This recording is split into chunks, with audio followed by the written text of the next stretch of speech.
Okay. Um, Hopefully, why did it turn black? Because I think I have night mode turned on. So that should be fine. Okay, so hopefully, I believe you can see the screen. And last time we derived this formula here, where if given a weight, what does it actually take to modify it? Which means delta W. How do I calculate the delta W? Right. So that is what. Now let's get to multi-layer perceptron. That means what we just calculated was a single layer one, and I'll kind of tell you what is a multi-layer one. And so let's say I'm just going to not have different ones. So when I write a circle, it means it will come with an input, which I would like to call X. Let's take a two-layer one instead of a one-layer one. And this layer feeds to another hidden layer. Also I told you about complete bipartite graph, right? And this, let's name this as input layers, and these are hidden layers, and I have the output layer as O1, O2, and this one gives me some output. And again, it could be a complete bipartite graph. Okay, and each of these comes with some weights. Okay, so let's name these as this is W1, W2, and let's name this W3, W4, and W5, W6, and W7, and W8. Each of these come with weights. Now, what are we trying to do here is simulate a certain neural network, or the network which human body has.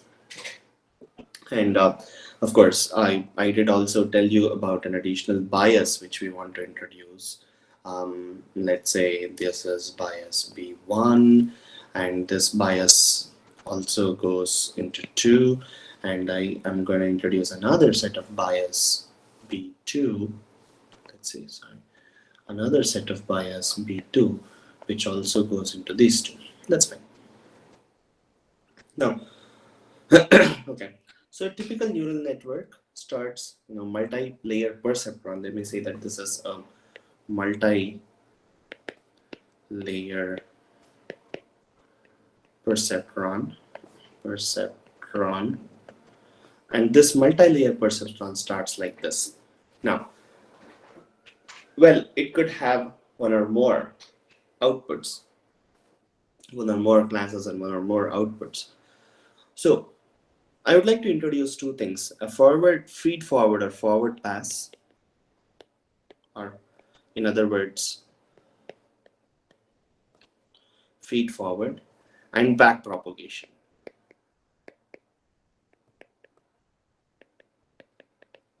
Okay. What do we mean by that? What do we mean by a forward pass and a back propagation? Is that now I will feed my inputs through the neural network,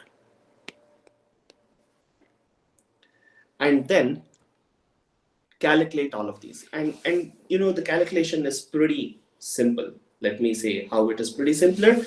I already told you it's the summation of input and weights. Sum of products of inputs and weights. Or when you have many of these, you generally tend to use matrices for that because of convenience, or You can tend to use it as a vector. Vectors and matrices kind of, we tend to use it coexistently. We tend to use it as vectors. And we have beautiful stuff like dot products, where you can use in place of summations to get you the relevant results. But nevertheless, I mean, even if you look at a couple of neural networks being coded in either in using NumPy or something, instead of having a summation over there, writing a for loop, doing everything, they just convert everything into a matrix and then use dot products on top of it. I mean, it yields the same results, and that's the basis of that's the basic algebra. Nevertheless, so then basically what happens in the forward pass is, I give the inputs and weights, and then I would get the hidden layer, outputs, and then once I get the hidden layer outputs, then I feed it into, the non-continuous. I'm sorry, non-linear function, like either in this case I generally took the sigmoid function. There are a couple of more nonlinear functions where you can take hyperbolic tangent, a lot more nonlinear functions if you want, step function, whatever you want, and then you get the output of those, which again you will feed it with respect to weights, and have a dot product with respect to weights, and feed it with another either the same nonlinear function or some other nonlinear function to get your respective outputs. Now, what is the idea behind having a hidden layer? Is that there are not a lot of known reasons, specific reasons behind why a hidden layer was introduced. It's just gives you more flexibility and more handling of uh, bigger results, or so something like that. So that was the reason for hidden layer, but basically that is that.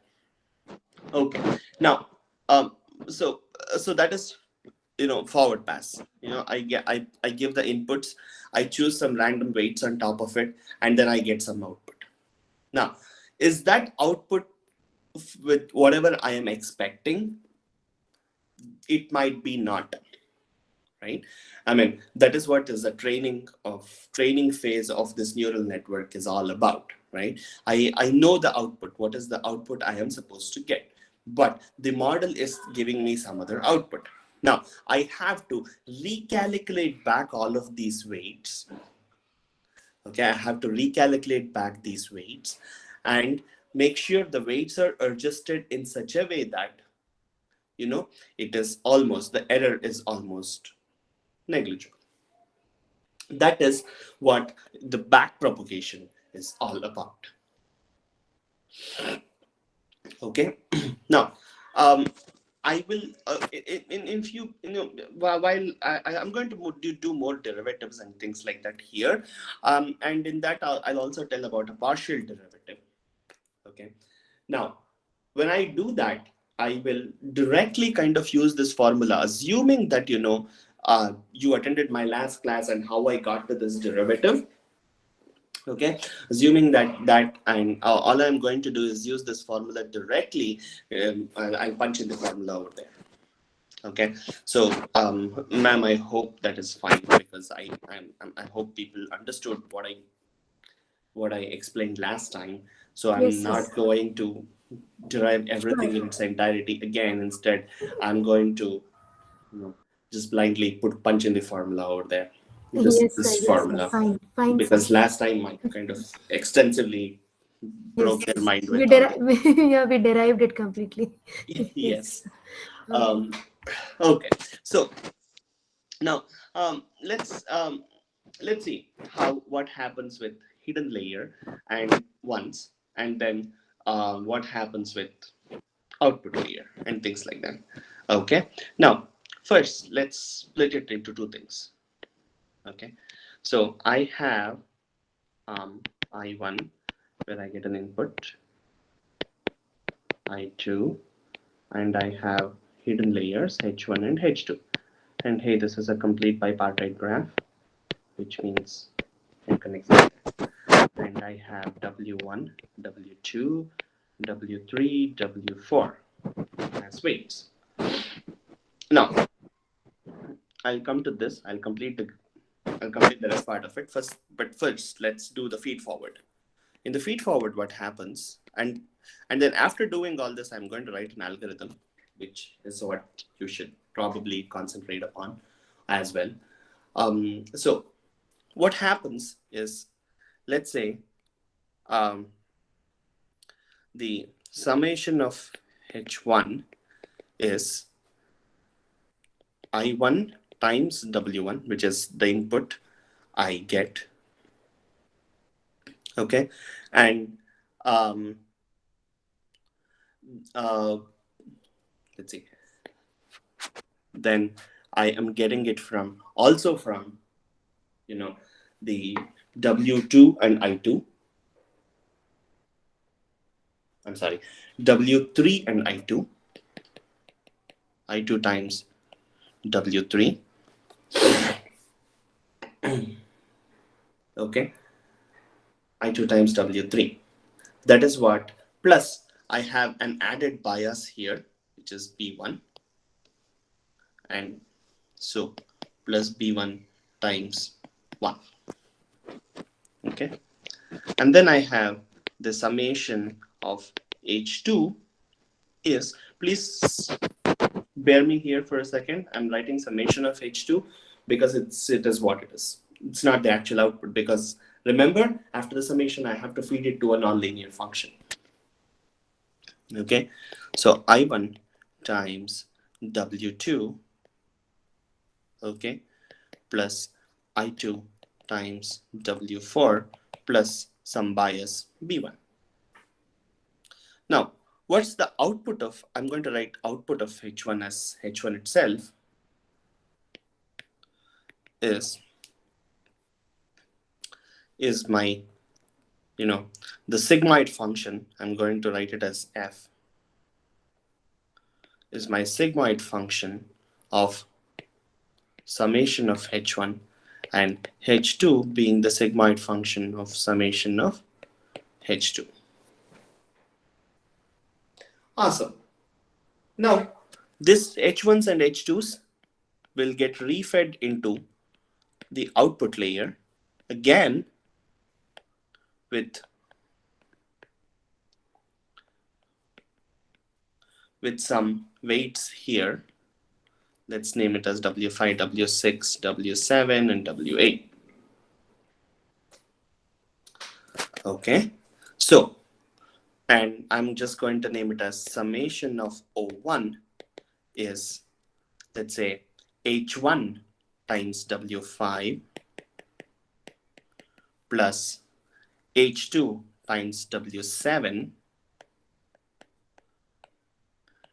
plus, plus I'm going to introduce a random bias, which I talked about in the last class itself on why we introduced that, and I'm going to name it as B2. Similarly, I'll have summation of O2, which is, where am I getting it from? H1 times W6 plus H2 times W8 plus B2. Awesome.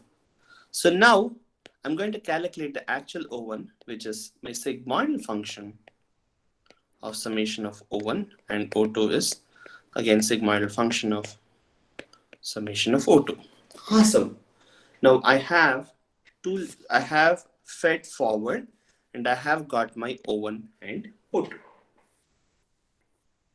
Now I have to calculate the error and make sure I modify the weights. Now starts the actual back propagation.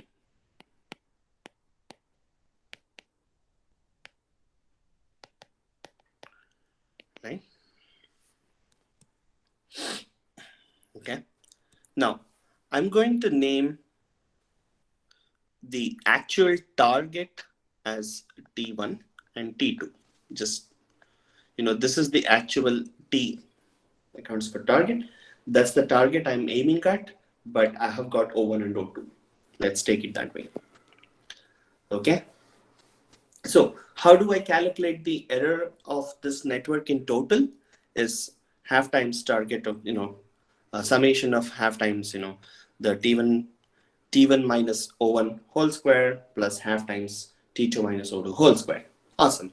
Now we knew this on how to calculate the error. Now, but the actual challenge lies in how do I, calculate the backward propagation. Okay.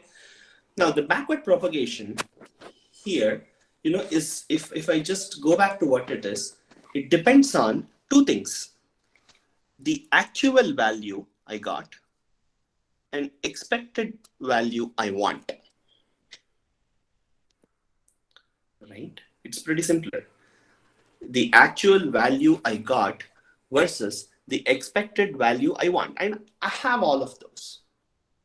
Right? So let's calculate first, and this backpropagation also has to be in levels. That means I have to first backpropagate to hidden layer. I'm sorry, I'll have to probably write in a different colored pencil.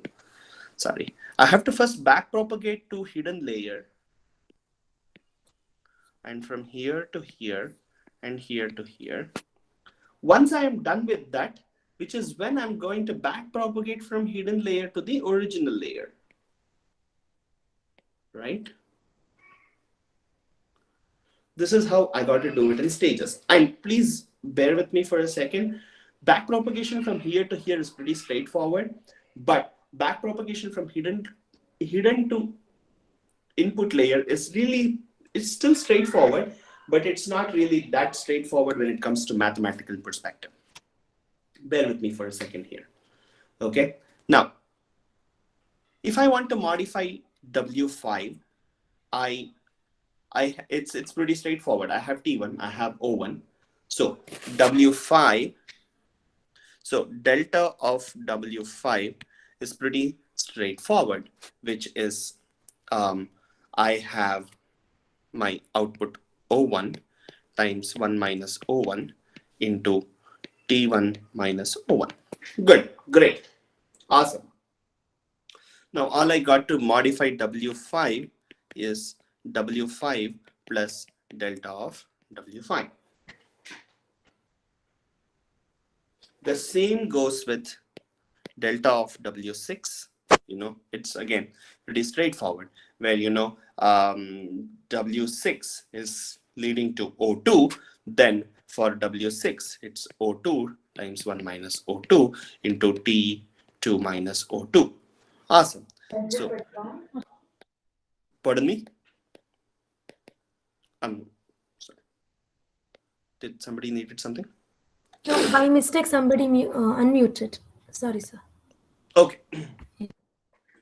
Okay. So this is great. This is straightforward, and so as with respect to W7 and W8. Awesome. I mean, this is very straightforward. Hidden layer to output layer to hidden layer. But the challenge lies from hidden layer to input layer. Modifying W1, W2, W3, W4 is where a challenge slightly lies. I know the outputs, so and where does that challenge lie is also something which I'm going to tell you. Okay, in general we have something. I'm going to use the same terminologies, just 1 minus O, T minus O. Okay, I'm just writing like a generic form of it, not numbering it yet. This O is fine with me because I have the output. But this T, which is the error component, is what we call the target minus whatever the output is. That's the error component. Calculating that error component in the hidden layer is a bit challenging. Why? because I need, for this hidden component, I need to collate the data from both the output layers and not one output, or both the output propagations and not one. Over here, calculating the error component from hidden layer over here, it's straightforward. But when I'm modifying or calculating the error component at the hidden layer, that is where the challenge lies. Okay, so it should be the summation of these weights and not straightforward as we did here, where T1 minus O1, we just did it. But instead, what happens is it will be a summation of product of weights times the output which I have got already. I'm sorry, let me take it back. Weights versus the error which I calculated from the output already. Okay, weights times error calculated here, error calculated from previous stage. And this part stays as is. Okay, I'm going to explain it again just for clarity's sake. From output layer to hidden layer, it's pretty simpler. We have it. But backpropagating or calculating the error component in the hidden layer is pretty challenging. Because when I am backpropagating, I need to calculate the error components from both the output layers and summate it, which is where the challenge lies. Okay, which is what I did over here. The derivative component which I did, that remains the same. But when I am actually backpropagating the error component, I'm going to summate it with weights times whatever the error part I calculated from the output layer. Okay, which is, and rest of the operations remains almost similar. Rest of the operations remains almost the same. Any clarifications until now?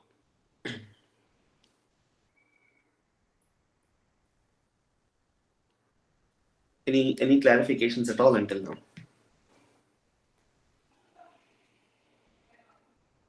On why calculating something in hidden layer is a challenge.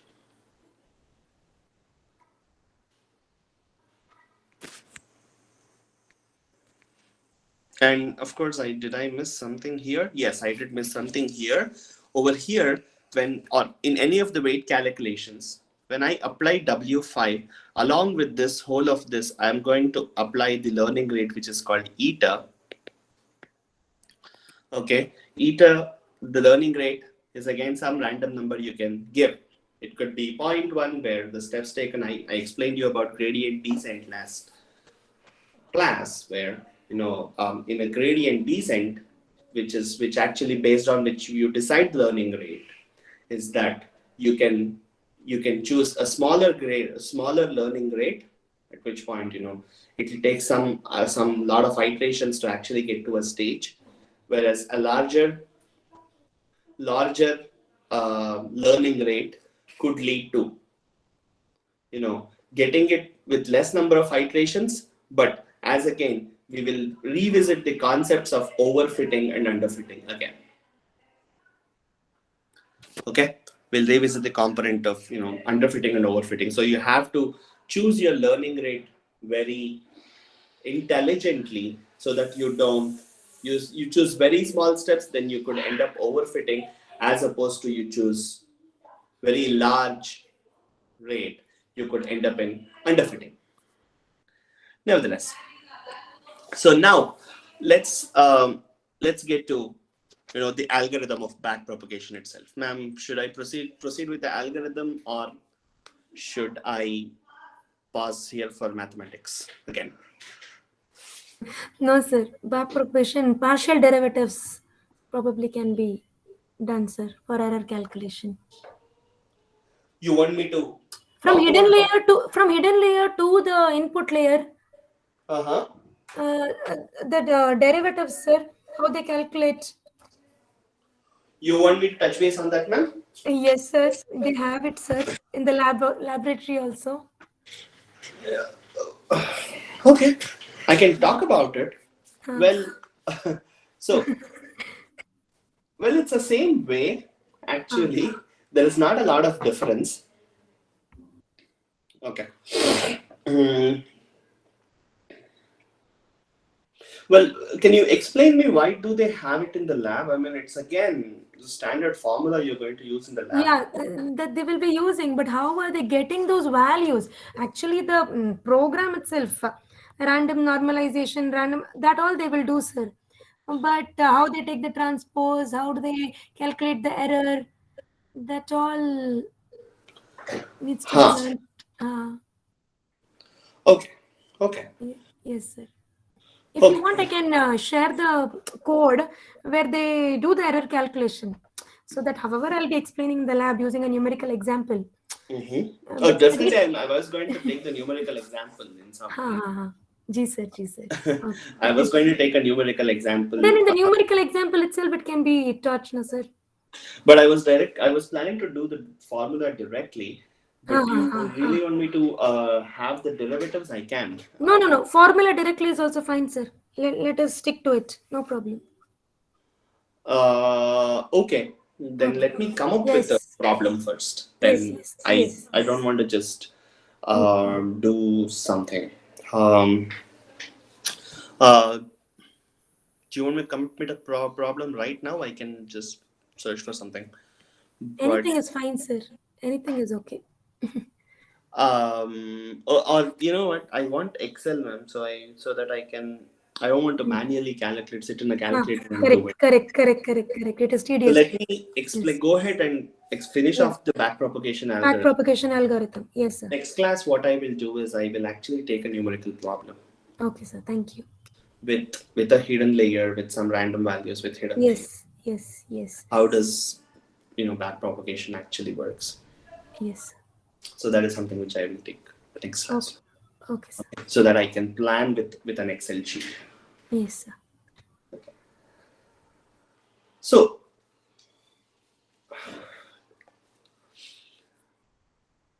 So let's I'll just write quickly the backpropagation algorithm and what are the inputs which we need for the backpropagation algorithm. Okay. So first thing, the inputs I need. Let's just take a note of it. I need to have training examples.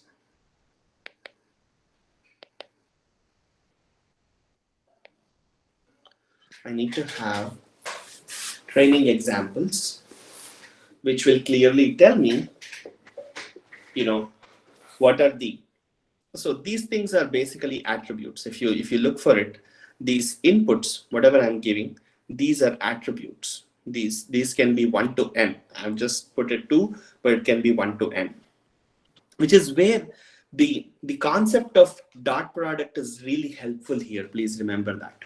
Okay, where I can represent it as a matrix of inputs and then just do a dot product of it. Of course, when you do it, you have standard things like numpy to do it. When you put it in a dot product and do a sigmoid of that particular function, all you get is the hidden layer values. It's pretty simple when you look at from an angle of computer science. But inside, I think everything, it's the same thing. You calculate the matrix and you calculate, you do the matrix multiplication, all of those. But basically, when you get an output, it looks pretty simpler. And there are a lot of libraries as well built on top of all of these. One of the famous ones which we know of is the Tensorflow, okay, where they have, I think, they have a huge number of all of these machine learning algorithms embedded into it, which again boils down to these basic stuff which you're learning here. Nevertheless, so it's where you have these training examples are basically as a vector where you have a bunch of inputs and bunch of outputs. I'm sorry, let me use the same kind of brackets. Awesome. Then the second thing which we want to input is the learning rate, which we call it as eta. It's a symbol, it's a Greek symbol. Eta is a Greek symbol. The learning rate, okay, and this learning rate is pretty important. We are going to input it into the gradient descent and find out what's learning rate is suits better. Are we in a local minima or something like that? All of this is going to be based off of the learning rate. Then we need to basically tell the number of inputs, input neurons, NFI, okay, and this generally tries to match the number of attributes. And then we have hidden layer. How many hidden layer neurons do you want?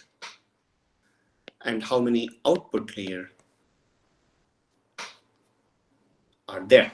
Generally, as again, maps to classes, okay, maps to number of classes we have.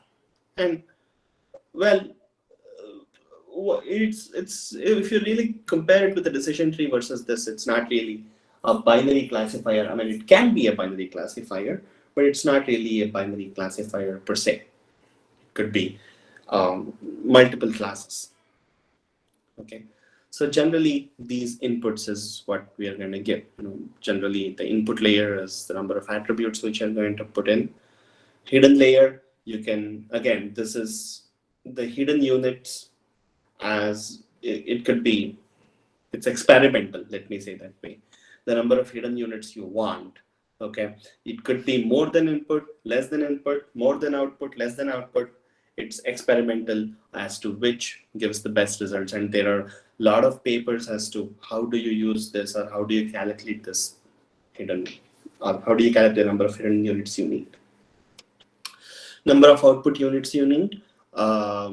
So it generally matches the classes, okay, and sometimes continuous data can be part of this and things like that. Awesome. Now, what I will do is, first we will create a network with random weights. Create the network with random weights.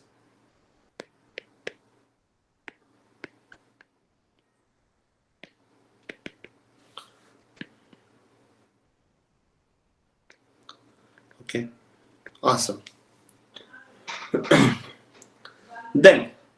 Then what we got to do, after I create the network with random weights, what I will do is, until the termination condition is met. So what is this is a pretty generic statement, okay, saying until the termination condition is met. It's kind of like, okay, what is the termination condition is met means, okay.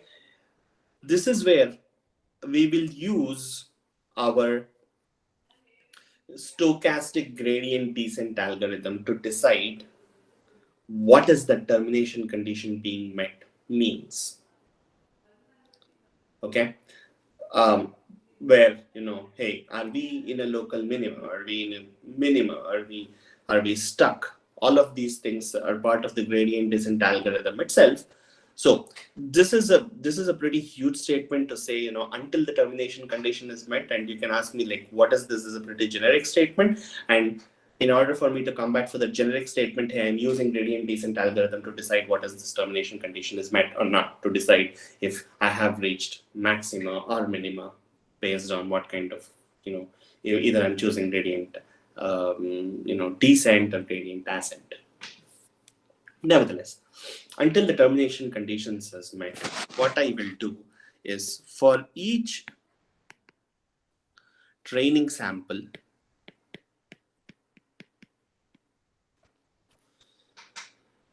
feed it with the network. For each of these training sample, what I will do is feed it to the network to get my output, a vector of outputs. As again, I'm going to get the, a vector of outputs. Now, this is the part of feed forward. Okay, this is the part of feed forward. Now, obviously, now I have to do a back propagation, right? I have to do the back propagation. First, I have to calculate the error component until the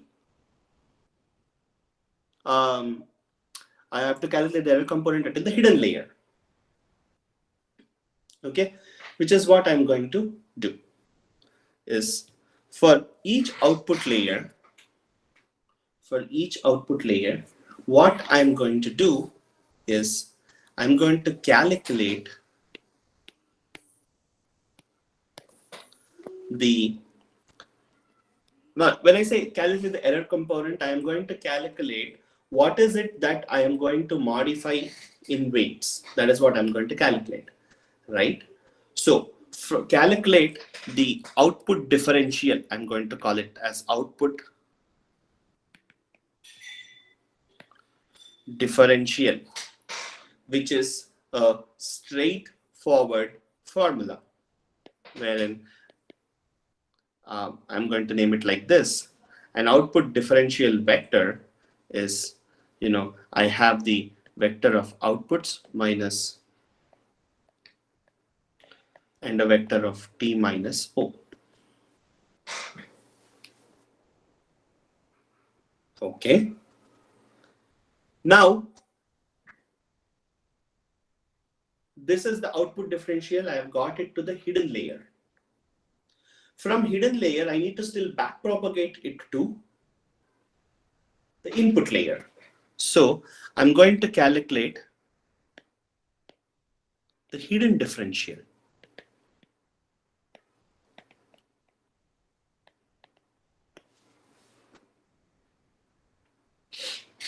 Okay, which is where I'm going to feed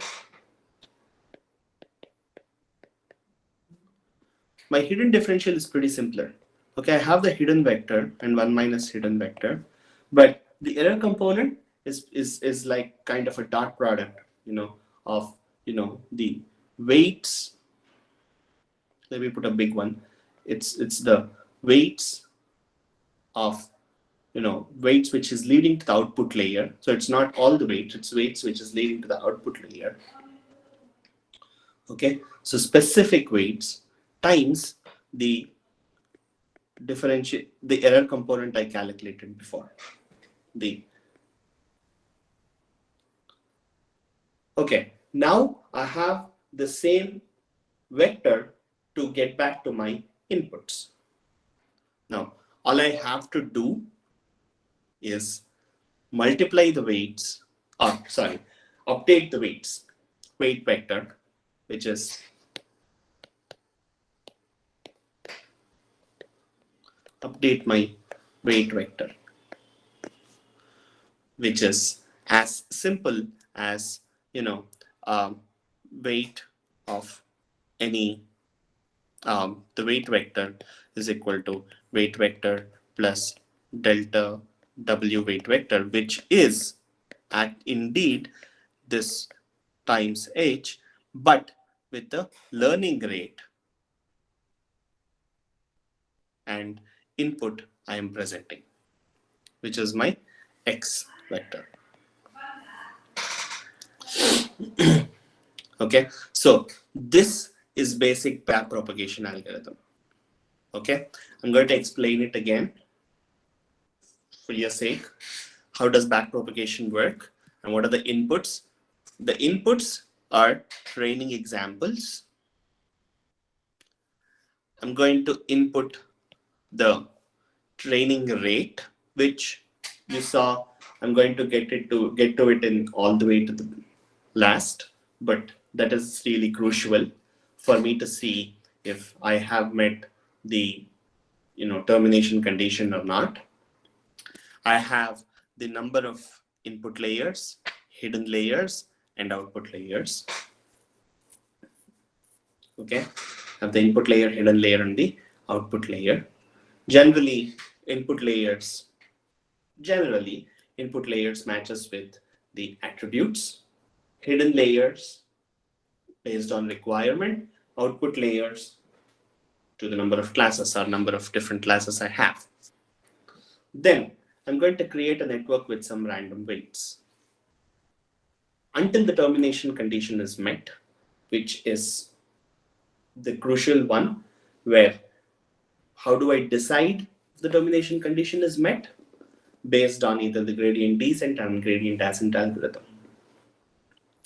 Okay, where I have reached a minima or maxima or not.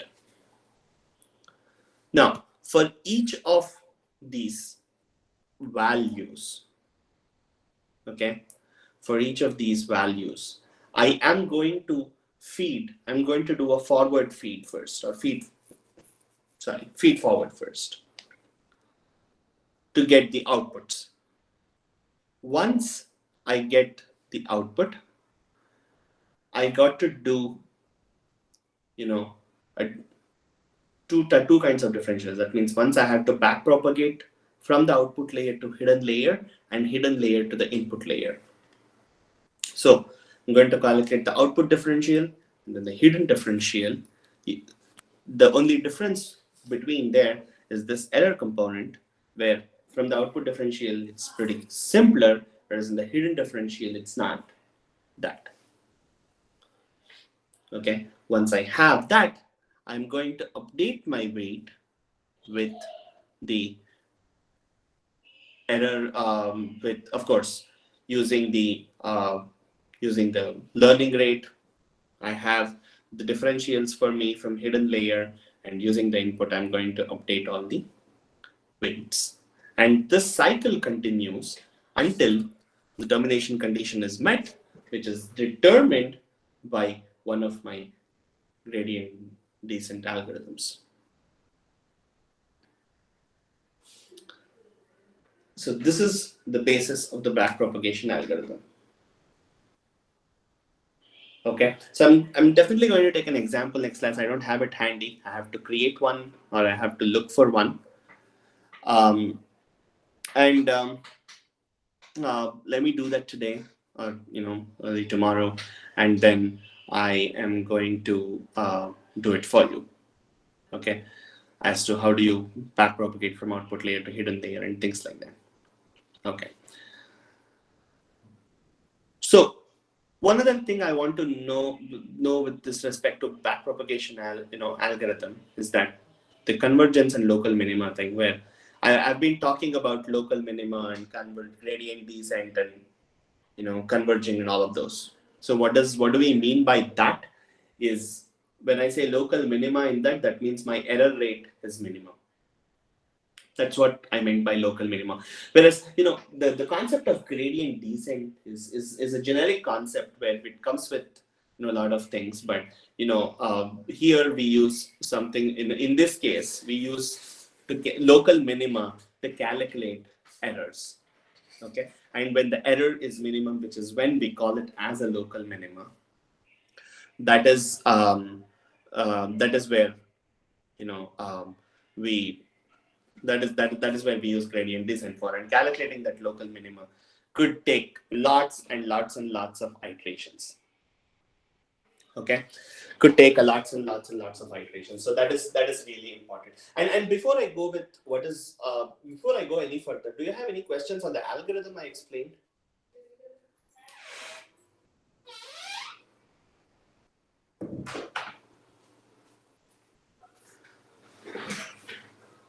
Do you have any questions on the algorithm I explained?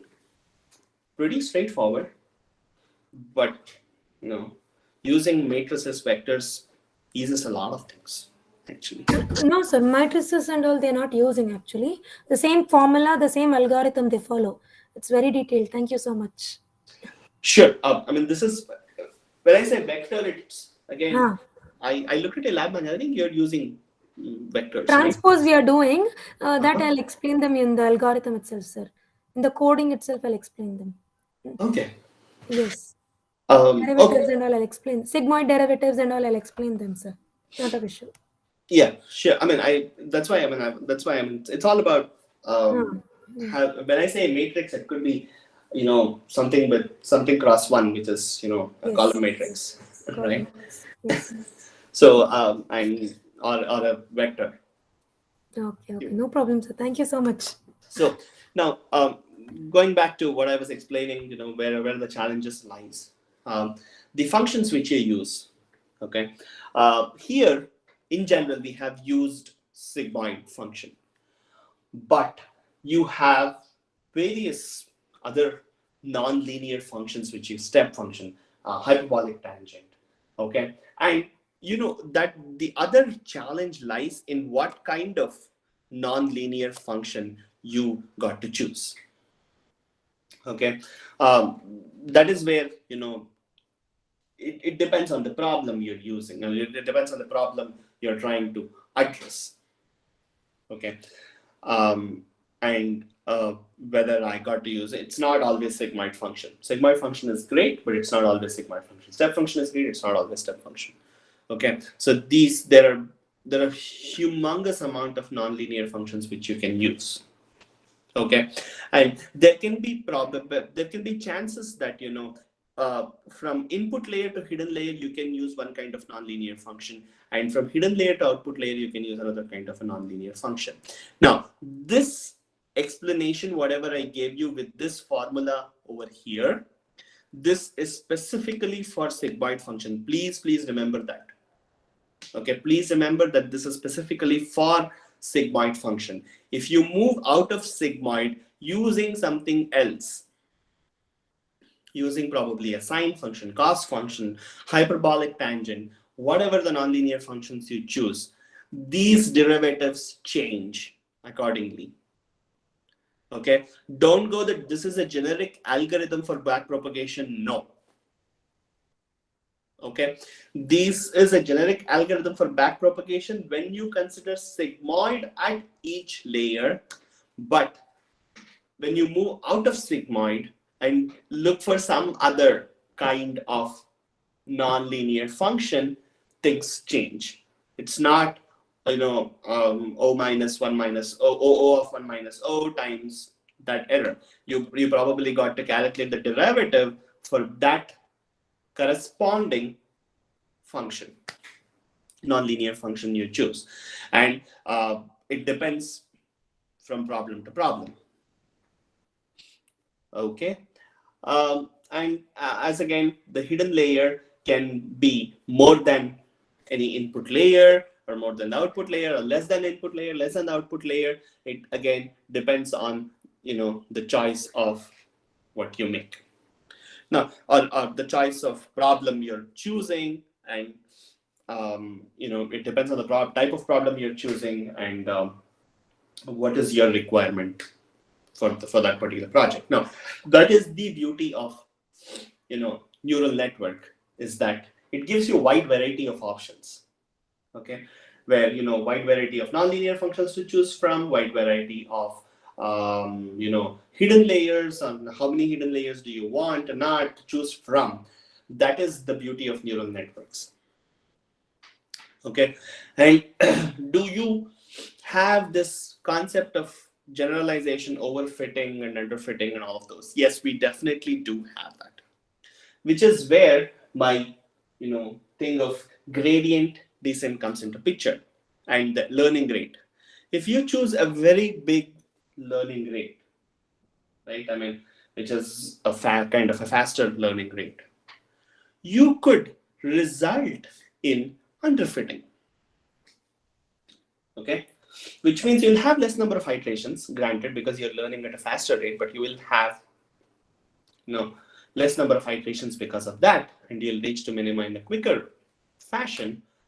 But you would result in underfitting, where your model is not completely trained, or could give you bad results when you actually take it to production. Similarly, if you choose a very, very small learning rate, it could result in overfitting. Okay, so again, you can muck with learning rate in such a way that it gives you an optimal result. Okay, and there are lots of papers as again to talk about these learning rates and things like that. What I will do in the next class, probably tomorrow or day after, is that I'm going to come with a small numerical problem for you to solve. Uh, at least I'll do one iteration of backpropagation numerically for you. Okay, in that way, you will definitely understand what it is, what is that thing, what is computer trying to do on your behalf, and then you extrapolate it with n number of inputs and n number of outputs, and that gives you, some clarity. And this basically concludes most part of backpropagation and artificial neural networks, except for the one which I have promised you, the numerical problems. Any other thing you want me to cover? No, sir, nothing. Yes, sir. That's sufficient. A numerical problem would help them to understand the algorithm in problem solving, Mm-hmm. so that if they use different activation functions, they know where to change. Right. Yeah. So that is the thing I was hoping the students to learn using backpropagation algorithms. Yes, yes. Mm. More specifically, the things which they want to really understand is in especially in backpropagation and this activation functions, right? We use sigmoid functions while teaching. Okay, a very convenient function to either to both teach and to learn basic stuff. But when it comes to in reality, when it comes to handling real-time problems, it could not always be sigmoid or any functions which we know of. They would want to come up with their own activation functions and find the differentiations for all of those to code. Okay, so that is where the challenge lies, and that is where you need to get your math strong. Sir, I had a question. Sure, ma'am. While training a model, Mm-hmm. if there is overfitting, Mm-hmm. instead increasing the epochs or decreasing the epochs, check fine tuning the parameters, Mm-hmm. whether it will affect the accuracy without fine tuning the parameters, increase of epochs. So let me think. So if you don't want to result in, you're asking me that you don't want to result in overfitting, is it? I don't want to result in overfitting. So there are multiple ways you can choose to not to do overfitting. Okay, so one is the learning rate, ma'am, Okay, sir. Learning rate. right, which is my eta. Yes, Okay, yes. you have to Yes. choose your. I mean, it's not again, it's not in one Hmm. iteration or anything. I think this is based off of an experiment, Ji. right? Yes. You can choose your learning rate in such a way that you don't go. You're talking about overfitting, right? So yes, Uh, so which means your learning rate should be sufficiently not Less. too high, but Uh, sufficiently not too low as well. uh, uh, So it should be a sufficient number in such a way that you can achieve the actual global minima. okay. Okay, Okay. that is Okay. one thing. And Hmm. as again with I have also explained this in decision tree, where Uh, choosing good number of training hmm. samples. Hmm. Okay, Okay. that is another way you can prevent. Sorry, let me say again. I'm totally talking about underfitting, but you choosing good, not too good, not too huge, specific training samples. Training samples. Okay, so that is fine, sir. But changing the optimizer, changing the batch size, all this, does it affect the accuracy? Change. Oh yeah, that. you are you talking about something like momentums and things like that? Yes, yes, yes. Add a delta. If Huh. I change, Huh. will the training accuracy increase? These are on top of optimizations. Yes, it could. It Huh. could increase. Well, there are various optimization strategies which we can use. Hmm. Okay. Hmm. Similarly, I mean, we are talking about rate and things like that. Similar to rates. I think there are momentums which you can introduce. Okay. Are Hmm. Hmm. uh, there are some other than just having this error rates and back propagation with these error rates. Yes, yes. Okay. There are Yes. additional stuff which let me gather those information for you. There are additional ways where you can actually calculate the delta rather than just Hmm. blindly depending on the Hmm. error rate. Hmm. And Hmm. yes, those are optimization techniques. Okay, okay, sir. That's what. It's my personal curious to know whether the model reacts to it, any changes in the accuracy or. Yes, so basically, what we told was, hey, you have an error. You use the mean square of it, and then you Ah, calculate the ah, derivative and send it ah, back. So this ah. is the standard basic neural network. Yes, G, G, G. but are there any optimization techniques like to increase the momentum and things like that? Yes, there are. Okay, okay, sir. Okay, Yes, there are a lots of those. I can just look at some of them and let you know. But hmm. yes, there are a lot of those which could help you in doing that. Okay, sir. Thank you, sir. Thank you for answering. Okay, thank you very much. Ma'am, after this, should I go for the next Yes, sir. unit, which is Bayes theorem will be good, sir. okay, Bayesian Uh, algorithms? Okay, and yeah, do they Bayesian have algorithm. they learned Bayes theorem? Apart Bayes. from this, I mean, when I Hmm. say, hey, probability of y given some x, Huh, huh, huh. do they know Probably that?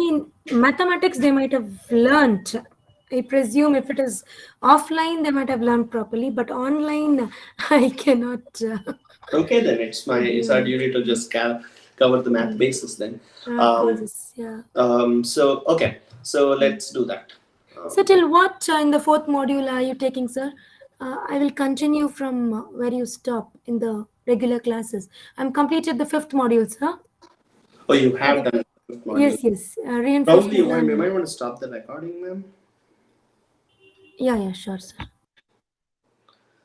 Um, let me pull up the one which you have sent the document.